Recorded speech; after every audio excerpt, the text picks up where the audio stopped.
இதுதான் நம்மளோட full fish டேங்கோட setup. இது வந்து இந்த பிளேட்டு தான் போடுறேன், ஆனால் ஏன் திங்க மாட்டேங்குதுன்னு தெரில.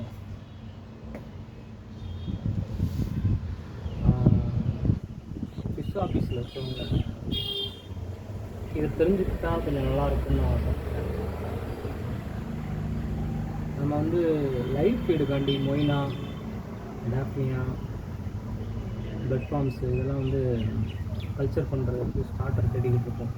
அது நிறையா அக்வாரியம்ஸில் வந்து இருக்காது. பெரும்பாலும் இந்த சென்னைக்கு அவுட்டரில் நீங்கள் இருந்தீங்கன்னா உங்களால் அது கொஞ்சம் கஷ்டமாக தான் இருக்கும் பர்ச்சேஸ் பண்ணுறது. ஃபஸ்ட்டு அதோட ஆரிஜின் எங்கே இருக்குதுன்னு நம்ம பார்க்கணும். டாஃப்னியா மொய்னாங்கிறது ஒரு ஜூப் பிளாங்கான், அந்த வகையை சேர்ந்த ஒரு உயிரினம். இது எங்கேருந்து வரும்னா, இப்போ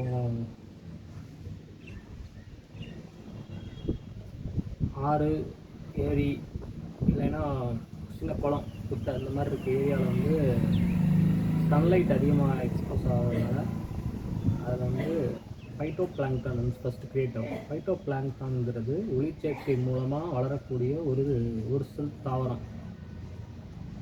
அது அதிகமாக வளரும்போது அந்த இடத்துக்கு வந்து ஜூ பிளாங்கான்ஸ்னு சொல்லப்படுற டாஃப்னியா, மொய்னாங்கிற மாதிரி சின்ன சின்ன உயிரினங்கள் வந்து அதை சாப்பிடும். அது அதிகமாக பெருகும்போது அதை சாப்பிட்றதுக்காண்டி ஃபிஷ்ஷஸ் வந்து வரும்.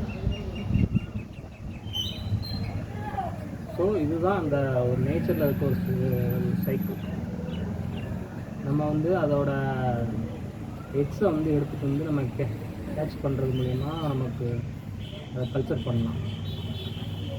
அது எக்ஸ் எங்கே கிடைக்கும்னா, இப்போ உங்கள் ஏரியாவில் வந்து குளம், குட்டை இந்த மாதிரி எதாவது இருந்துச்சுன்னா அந்த இடத்துல இருக்கல வாட்டரை எடுத்துகிட்டு வந்து நீங்கள் பண்ணலாம்.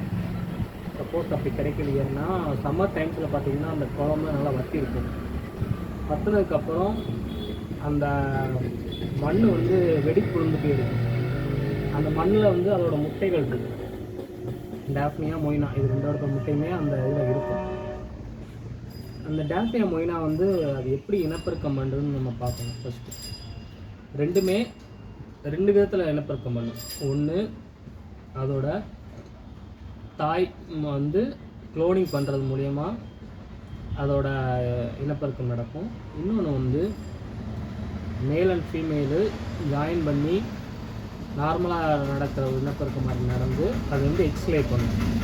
இது எப்போ நடக்கும்னா ரொம்ப ஹார்டான கண்டிஷன்ஸில் மட்டும்தான் இந்த ப்ரொசீஜர் நடக்கும்.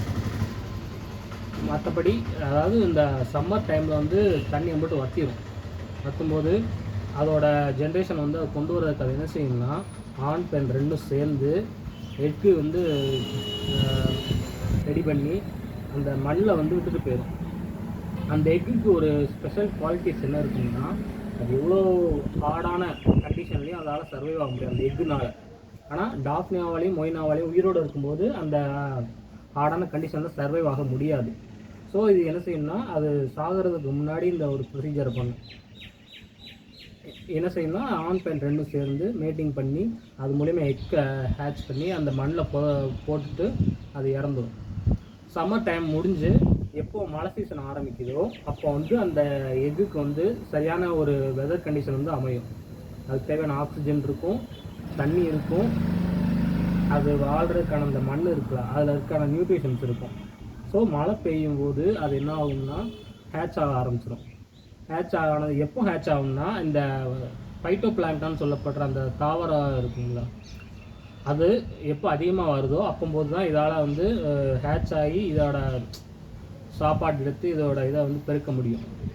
ஸோ உங்களுக்கு உங்கள் ஏரியாவில் இந்த மாதிரி ஒரு ட்ரையான லேண்டு ஆல்ரெடி அந்த இடத்துல தண்ணி இருந்து ட்ரையாக இருக்கும். அப்படி இருந்துச்சுன்னா நீங்கள் அதில் இருக்க அந்த மண்ணை கலெக்ட் பண்ணி நல்லா ஒரு சன்லைட் படுற மாதிரி சன்லைட் படுறது மாதிரினா ரொம்ப சன்லைட் படக்கூடாது, ஒரு ஓரளவுக்கு மீடியமாக அந்த சன்லைட் படுற மாதிரி ஏரியாவில் அதை நல்லா உழுப்பு போட்டுடணும். பவுட்ரு மாதிரி ஆக்கி நல்லா விரித்து விட்டுட்டு அது நல்லா ட்ரை ஆனதுக்கப்புறம் ஸ்டோர் பண்ணி வச்சுக்கணும். எப்பப்பெல்லாம் நீங்கள் கல்ச்சர் பண்ண போகிறீங்களோ உங்களோட அந்த ஃபிஷ் டேங்க் அக்வாரியம் அந்த மாதிரி க்ரீன் வாட்டர், அந்த க்ரீன் வாட்டரை எடுத்து அதில் நீங்கள் அந்த மண்ணை நீங்கள் போடும்போது கொஞ்சம் நாளில் அதுலேருந்து டேஃப்னியாவும் மொயினாவும் ஆட்டோமேட்டிக்காகவே கல்ச்சர் ஆகி வந்துடும். நீங்கள் அதுக்குன்னு ஸ்டார்டர் கல்ச்சர் வாங்கணுங்கிற ஒரு நீடு இருக்காது. இது மூலயமா நீங்கள் பண்ணுறதுனால உங்களுக்கு டாஃப்னியாவும் மொயினாவும் ஈஸியாக கிடைக்கும். அது உங்களோட ஃப்ரைஸ், கப்பி, மாலி, ஃபைட்டர் இந்த மாதிரி ஃபிஷ்க்கு நீங்கள் வந்து ஃபீட் பண்ணலாம். இது உங்களுக்கு பயன்படும் நினைக்கிறேன். இது ஏதாவது மிஸ்டேக் நான் சொன்னதில் இருந்துச்சுன்னா அது என்ன நான் சொல்லியிருக்க மிஸ்டேக்குங்கிறத நீங்கள் கமெண்டில் வேணால் சொல்லுங்கள். நான் அதுக்கப்புறம் அதை ஃபர்தராக ரிசர்ச் பண்ணி சரியான தகவலை கொடுக்கறதுக்கு ட்ரை பண்ணுறேன்.